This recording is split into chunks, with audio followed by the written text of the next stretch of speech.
Ça fait quelques années que je me suis mis à l'élevage du lapin, puis quand j'ai commencé, c'était vraiment des lapins bâtards, mélangés.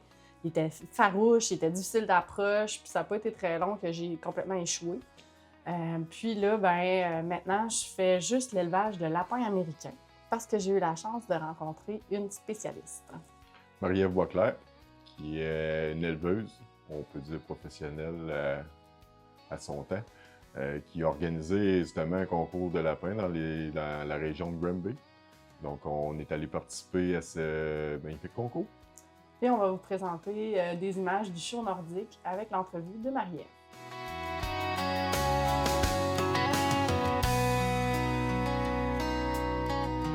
Pourquoi organiser un show nordique?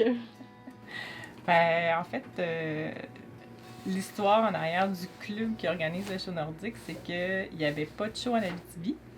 Donc, moi puis Amy Tanguay, on a fondé le club pour organiser un show en Abitibi.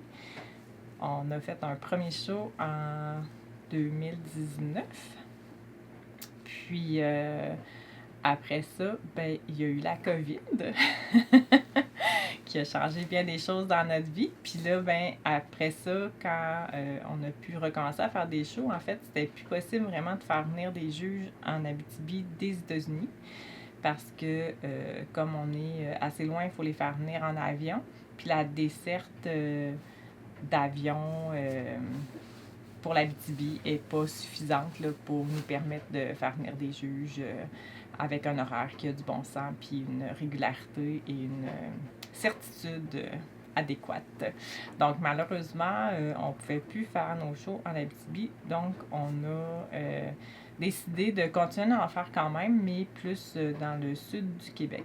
Donc, c'est de là qui vient le club. C'est pour ça que c'est le club des éleveurs de lapins du Nord. Mais on a gardé le nom et j'ai gardé cette thématique-là pour faire le show nordique. Mais bon, pour les Américains, on est au Nord, fait que ça fonctionne toujours.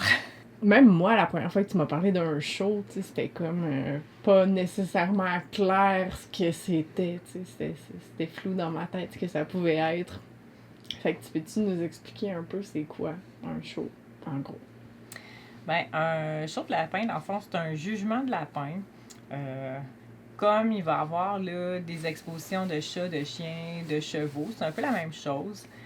C'est un concours de beauté. On n'aime pas ça dire comme ça, mais c'est un peu ce que c'est.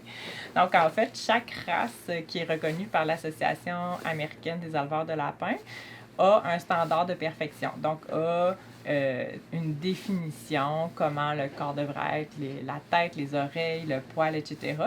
Puis, les juges, dans le fond, vont déterminer quel est le meilleur représentant de la race basé sur le standard de perfection.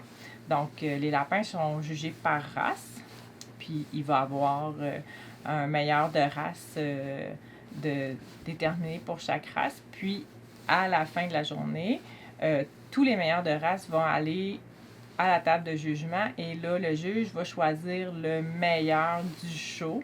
Donc, parmi tous les meilleurs de race, là, c'est lequel qui représentait le mieux sa race. Donc là, ça, c'est le prix ultime, le meilleur de show. Donc, c'est vraiment un jugement pour voir quel lapin représente le mieux la race. Un éleveur qui participe à une exposition comme ça, c'est quoi son objectif? Pourquoi il va là? Est-ce qu'il y a quelque chose à gagner? C'est sûr qu'à la base, ça va te donner des indications à savoir à quel point tu respectes le standard de perfection de ta race ou pas, parce que il va y avoir des commentaires de données sur chaque lapin. Donc, c'est une bonne façon de savoir là, où est-ce que tu en es dans ton élevage, puis si tu te diriges dans la bonne voie là, pour bien représenter ta race. Puis, c'est sûr que, exemple, si tu as un lapin angora, tu vas recevoir des commentaires aussi sur la qualité de la laine et tout ça qui peuvent t'aider si ensuite tu veux la vendre, ta laine. T'sais. Puis c'est la même chose pour les races de lapins plus à chair. Les standards de perfection des races à chair sont faits pour que le lapin ait le plus de chair possible. Donc, d'être proche du standard de la race, ça fait en sorte que ton lapin, il a davantage de chair.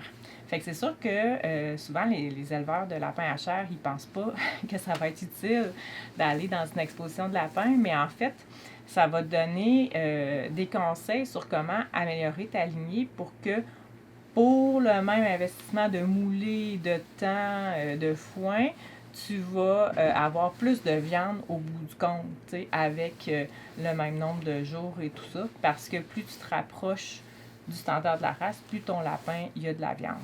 Donc, il y a vraiment beaucoup d'avantages à aller dans des expositions pour avoir ces commentaires-là qui te permettent d'améliorer tes lignées, d'améliorer tes lapins, puis d'atteindre tes différents objectifs. Là, tu en as parlé un petit peu des races. Tu en as nommé, en tout cas, tu n'en as pas nommé 2, tu en as nommé une. En fait, tu as nommé les lapins angora, tu as nommé des lapins à chair. Bon, quel genre de lapin qu'on peut retrouver là dans les expositions? Peux-tu nous donner quelques exemples? Bien, en fait, il y a 52 races qui ont été reconnues à date là, par l'Association américaine des éleveurs de lapins. Les races aux États-Unis sont pas les mêmes qu'on va retrouver en Europe, par exemple. Il y a des variations, puis comme en Australie aussi, il y a différentes races.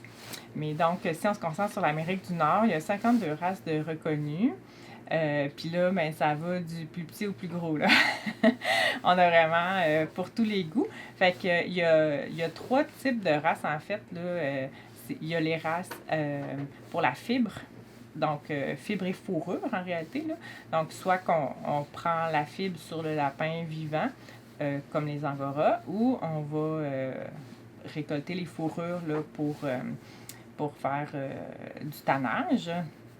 On a les lapins à chair. Donc, il y a quand même plusieurs races, là, au moins une dizaine de races de lapins à chair. Puis, on a ce qu'on appelle le fancy.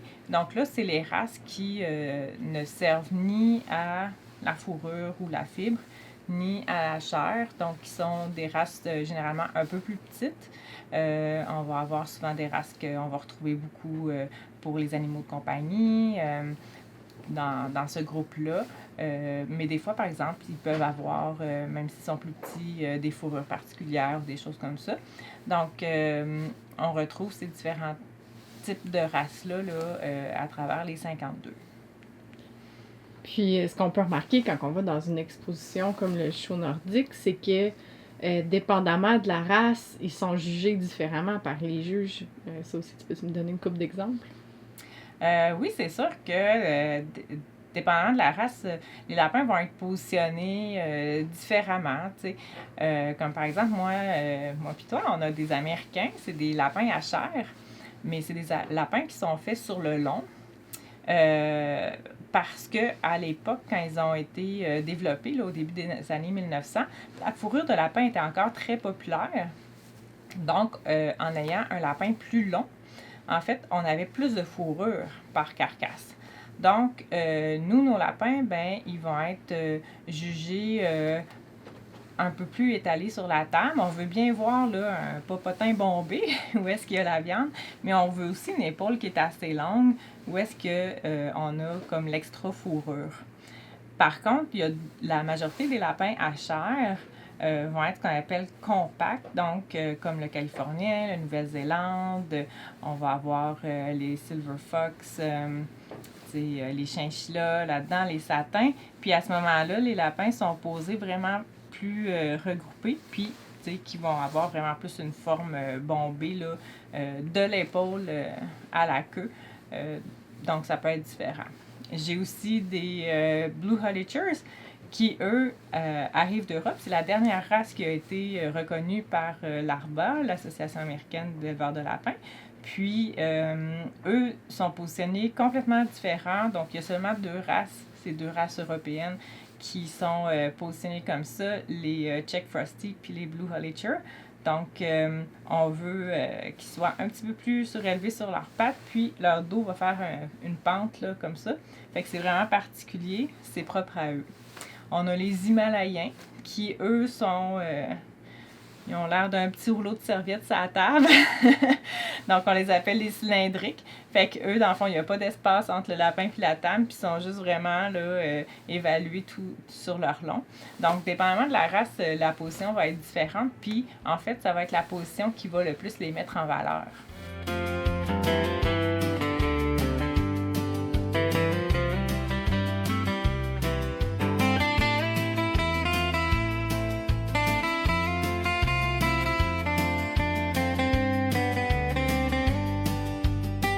Peux-tu me parler aussi de ceux qui courent? Ah oui, c'est vrai. Il y a des races qui vont être évaluées à la course, comme le Tan, le English Spot, le Checker Giant. Fait que ces lapins-là, en fait, ce qui va les mettre le plus en valeur, c'est quand ils courent. Donc, à ce moment-là, ils ne sont pas positionnés sur la table. Ils vont vraiment être incités à courir d'un bord à l'autre de la table parce que c'est ça qui va faire ressortir leurs caractéristiques le mieux. Puis c'est quoi justement le genre de feedback ou le genre de commentaire qu'on peut avoir, qu'on peut s'attendre d'avoir d'un juge? De quoi il va nous parler? Bien, généralement, il va nous parler de ce qui est le plus important dans notre race. Donc, par exemple, au niveau des Blue Hollichers, c'est la couleur et la fourrure. Donc, le juge va faire davantage de commentaires sur la couleur et la fourrure du lapin, mais aussi sur sa structure, son type, voir si c'est beau. Mais généralement, les juges vont partir là, du nez à la queue, puis ils vont quand même un petit peu tout commenter, surtout s'il y a des choses qui sont très bien ou des choses qui nécessitent d'être améliorées. Mais donc, on peut avoir des commentaires sur la structure du lapin, donc comment son ossature est faite, sur la fourrure, sur la chair du lapin, sur la fibre si c'est des lapins angora.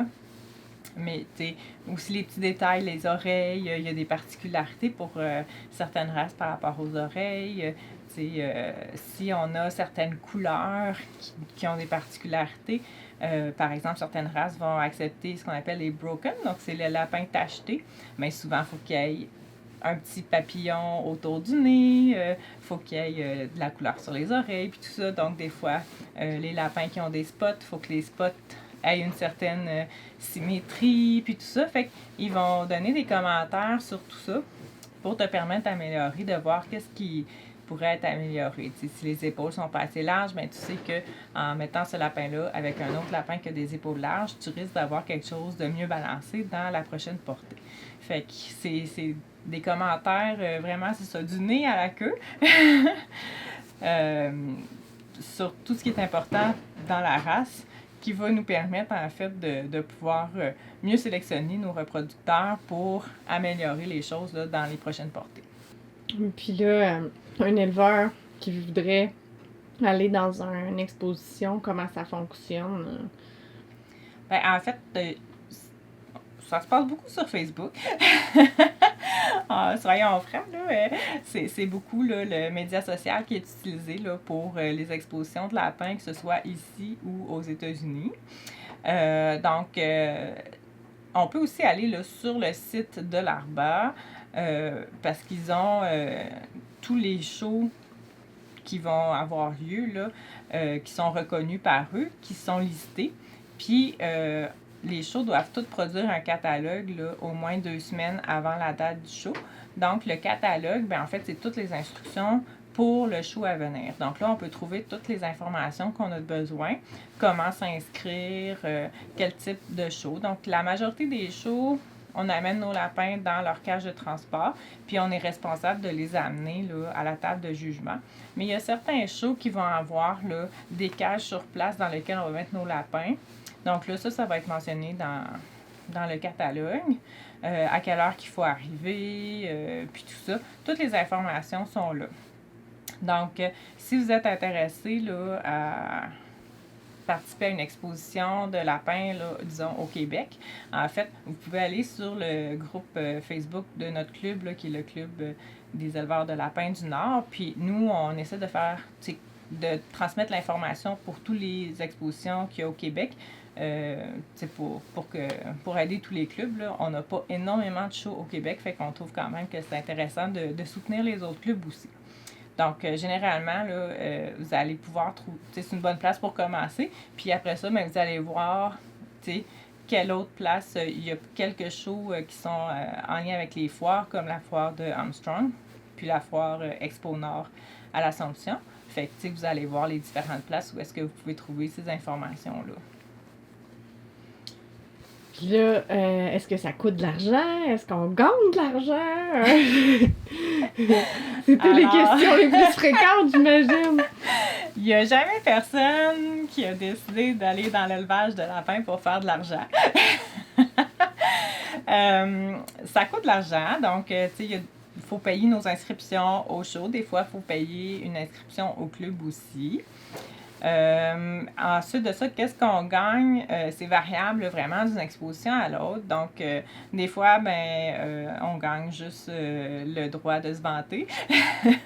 Des fois, on peut avoir un petit prix associé. Des fois, il y a des prix en argent. Ça, c'est vraiment très, très variable d'une exposition à l'autre. Mais c'est sûr qu'on ne vient pas riche à faire des expositions de lapins. Mais c'est pas très coûteux non plus, là, tu sais, le coût d'inscription. Disons, actuellement, là, c'est en 2025, là, les coûts d'inscription, ça tourne autour de 5 par lapin, par jugement, parce que souvent, dans une même journée d'exposition, il peut y avoir plusieurs jugements. Donc, c'est ça. Fait qu'effectivement, là, c'est sûr que si on a 30 lapins, ça peut monter, mais c'est pas extrêmement dispendieux non plus. Puis c'est sûr que si on commence puis on veut juste aller voir c'est quoi, on peut inscrire un seul lapin, là, puis on fera pas une grande perte là, pour notre première fois. Là.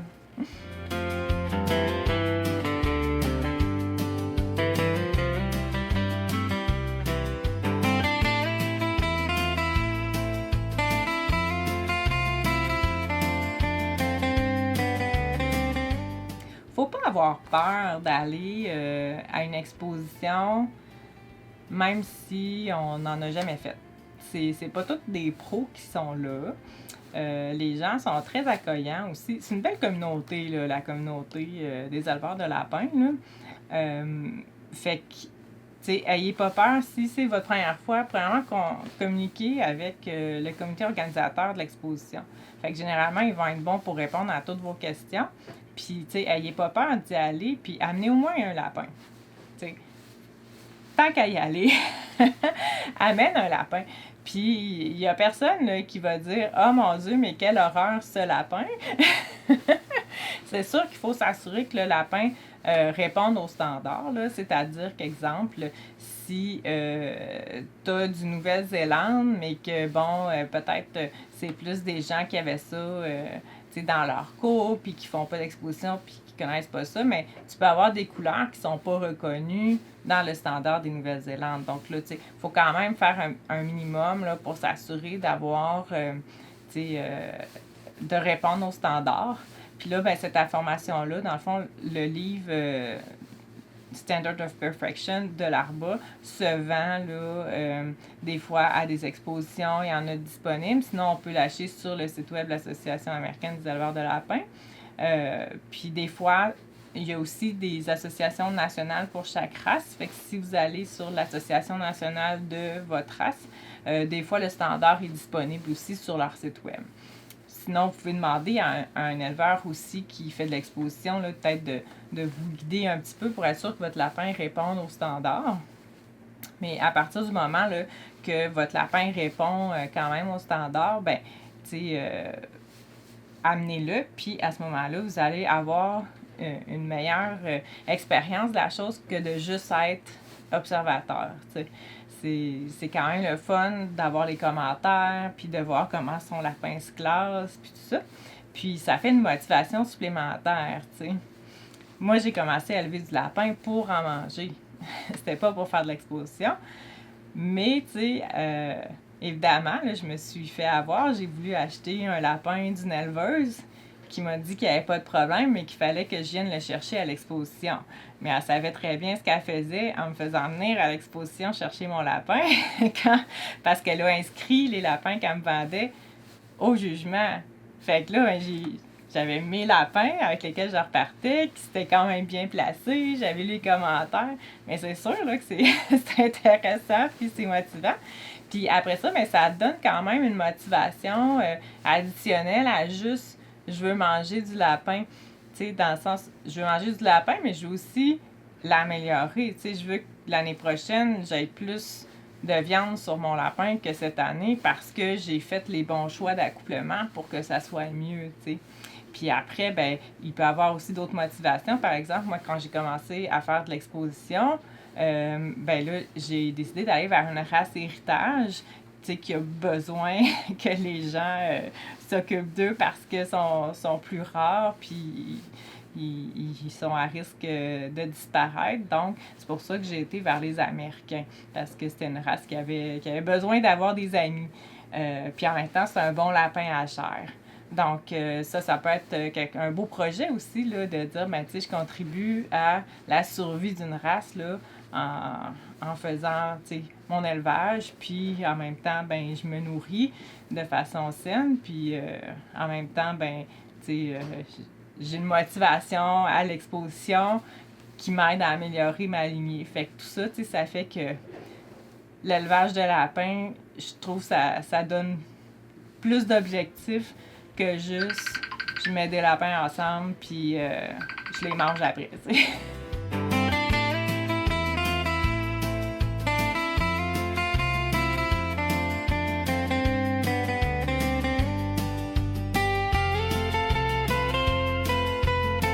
Dans le fond, le choix du lapin comme source de protéines, tu sais, pour moi, en fait, c'était ce qui était le plus accessible, là, dans le sens que j'allais pas élever une vache puis des cochons, là. C'était pas réaliste pour moi. Le lapin est quand même accessible à tous, là. Tu n'as pas besoin d'avoir bien gros d'équipement. Tu n'as pas besoin d'avoir un champ puis des clôtures électriques puis tout ça. Fait que, en termes techniques, là, c'est sûr que le lapin, c'est plus simple, c'est plus facile d'accès, je crois, pour la majorité des gens. Faut comprendre aussi, en tout cas, moi, de mon point de vue, les herbivores ont un rôle vraiment essentiel dans l'écosystème. Puis, en fait, moi, ça me fatigue vraiment beaucoup l'espèce de chasse aux carnivores, là. Que tout le monde préconise le végétarisme, le véganisme, souvent au nom du bien-être animal, au nom de sauver la planète. Puis pour moi, ça fait absolument aucun sens. Parce que l'écosystème a besoin des herbivores. On en voit des exemples où est-ce que les bisons ont été exterminés, ces écosystèmes-là n'ont pas bien fait par la suite, et quand le bison a été réintroduit, l'écosystème s'est vraiment développé de façon extraordinaire. Fait que les herbivores ont vraiment leur place dans l'écosystème et ils vont servir à enrichir le sol. Puis ça, c'est quelque chose que je trouve qui est souvent oublié dans les analyses parce que quand on regarde le coût environnemental des protéines végétales versus animales, souvent on considère seulement les gaz à effet de serre. Mais on ne considère pas l'impact sur le sol. Un champ de soya, en monoculture, en grande culture, ça ne rapporte rien au sol, ça l'appauvrit, puis on est obligé d'amener beaucoup d'engrais, d'intrants pour garder ça fonctionnel. On n'est vraiment pas dans la permaculture là, à ce moment-là. Si on a un champ qui est brouté par des herbivores, les herbivores vont, eux, produire l'engrais et par la suite, si on a une culture maraîchère, après que les herbivores aient passé, il y a suffisamment d'engrais pour soutenir cette culture-là. Puis, c'est ça qui est notre cycle, en fait. Donc, les herbivores se nourrissent des végétaux, puis ils engraissent la terre. Et il y a le concept de l'agriculture régénérative, et c'est ça, ça implique des herbivores pour régénérer les sols. Donc, moi, je trouve que le lapin est parfait pour ça. Source intarissable d'engrais sous forme de petites granules déjà prêtes à l'emploi. C'est extraordinaire. Donc, je trouve que c'est vraiment quelque chose de bien. Puis en même temps, tu sais, bon, si on veut regarder le coût environnemental d'amener un lapin à la viande versus une plus grosse bête comme le bœuf, bien effectivement, le coût environnemental est plus petit, là. Donc, pour moi, je trouve que c'est une option vraiment très intéressante et qui peut être très écologique. Je suis d'accord que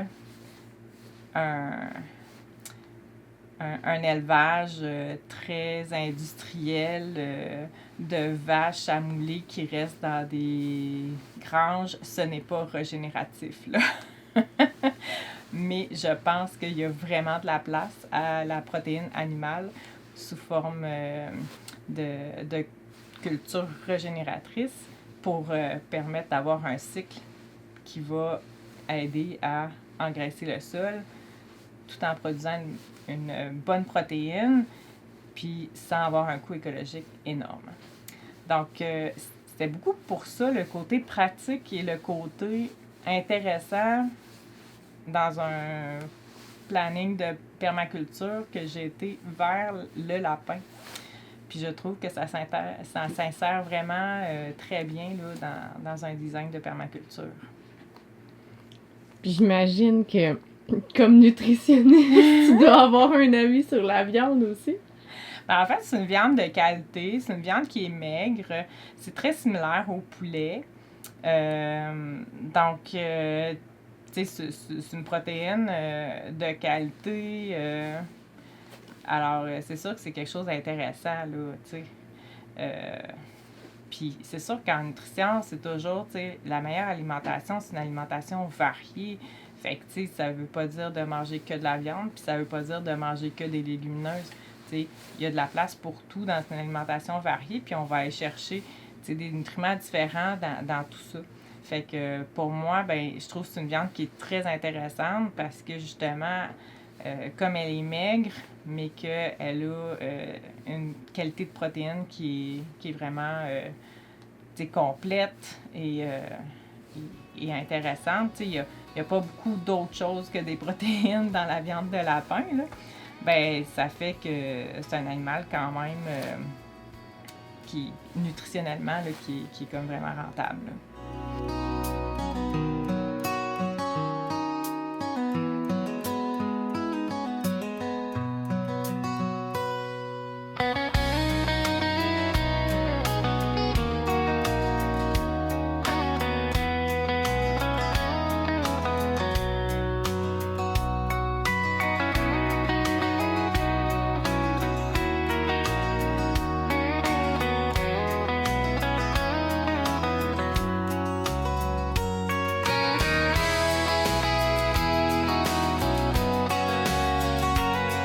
Comme premier show, j'ai apprécié, j'ai adoré. J'ai pu constater l'opinion des juges, parce que les juges étaient tous des professionnels, donc il y avait une bonne expertise. On a pu savoir quel de nos lapins avait la génétique la plus proche de celle que les juges voulaient. Donc on a pu avoir une très bonne idée de quel lapin conserver pour avoir une meilleure génétique. Ouais, puis on est chanceux d'avoir des gens comme Marie-Ève qui veulent s'impliquer, qui organisent des shows comme ça, puis qui permettent justement de continuer à partager ces connaissances-là.